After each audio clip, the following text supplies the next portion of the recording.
Hello friends, welcome to Pampi's kitchen. Friends, आज आमी तुम्हादेर साथे बाचा माछेर झोलेर रेसिपि देखाबो। फ्रेंड्स, खूबই একটি हेल्दी रेसिपि। फ्रेंड्स, तुम्हादेर যদি এই রেসিপিটি ভালো লেগে থাকে তাহলে তোমরা আমার চ্যানেলটিতে গিয়ে প্লিজ লাইক করো, কমেন্ট করো আর শেয়ার করো।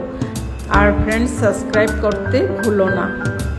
তাহলে চলো आज তোমাদের কাছে এই বাচা মাছের ঝোল ঝিঙ্গে আর আলু দিয়ে বানিয়েছি। খুবই দুর্দান্ত হয়েছে আর একেবারে কম তেল আর কম মশলা দিয়ে বানিয়েছি একটি অসাধারণ এই মাছের ঝোলের রেসিপি। ফ্রেন্ডস, তাহলে চলো এবার চটজলদি বানিয়ে ফেলি। ফ্রেন্ডস, প্রথমে আমি মাছগুলো কেটে ভালো করে ধুয়ে নিচ্ছি। এবার কড়াই বসিয়ে আমি কড়াইয়ের মধ্যে 1/4 কাপ সরষের তেল দিয়েছি। তেলটাও ভালো করে গরম করে নিয়েছি।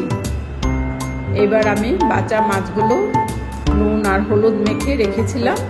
এবার তেলের মধ্যে এক এক করে দিয়ে আমি মাছগুলোকে ভালো করে উল্টে পাল্টে ভেজে তুলে নেব।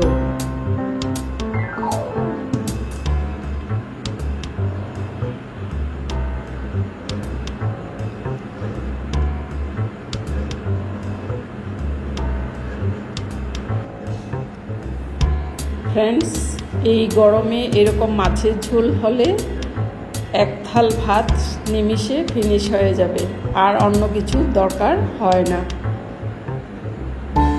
মাছগুলো আমি আর কয়েকটা ছিল আমি ভেজে তুলে নিচ্ছি।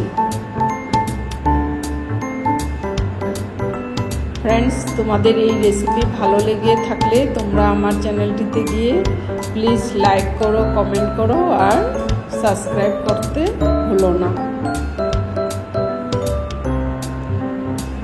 ফ্রেন্ডস, এইভাবে করে আমি উল্টে পাল্টে মাছগুলো ভেজে তুলে নিচ্ছি।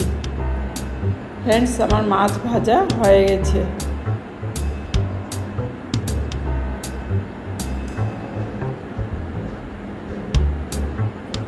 এবার আমি আর অল্প সামান্য তেল দিয়েছি, দিয়ে কালো জিরে ফোড়ন দিয়েছি। আর এবার ঝিঙ্গে আর আলু কেটে রেখেছিলাম আমি তেলের মধ্যে দিয়ে দিয়েছি।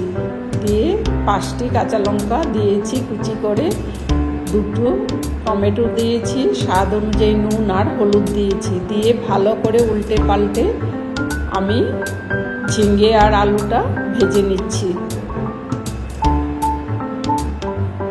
ফ্রেন্ডস, এভাবে একবার ট্রাই করে দেখো, খুবই অসাধারণ হয়েছে। ফ্রেন্ডস, আমার ঝিঙ্গে আর আলু মোটামুটি ভাজা হয়ে গেছে।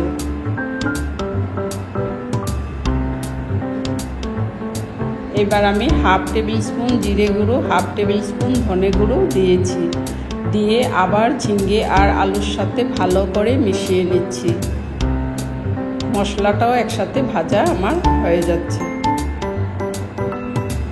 এবার আমি 2 কাপের মতো জল দিয়েছি।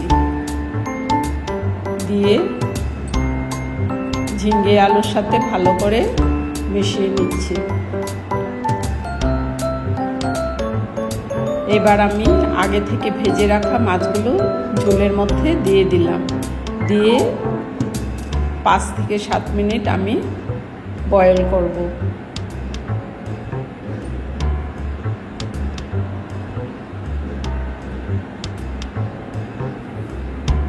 ফ্রেন্ডস, এইভাবে একবার বানিয়ে দেখো। এই গরমে এরকম মাছের পাতলা ঝোল খুবই অসাধারণ হয় খেতে।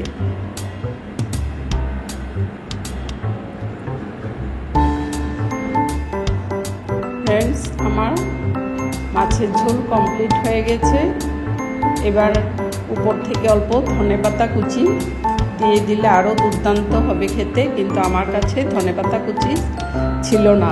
এবার আমি এখানে শেষ করছি। ফ্রেন্ডস, এতক্ষণ আমার সাথে থাকার জন্য তোমাদের সবাইকে অসংখ্য ধন্যবাদ।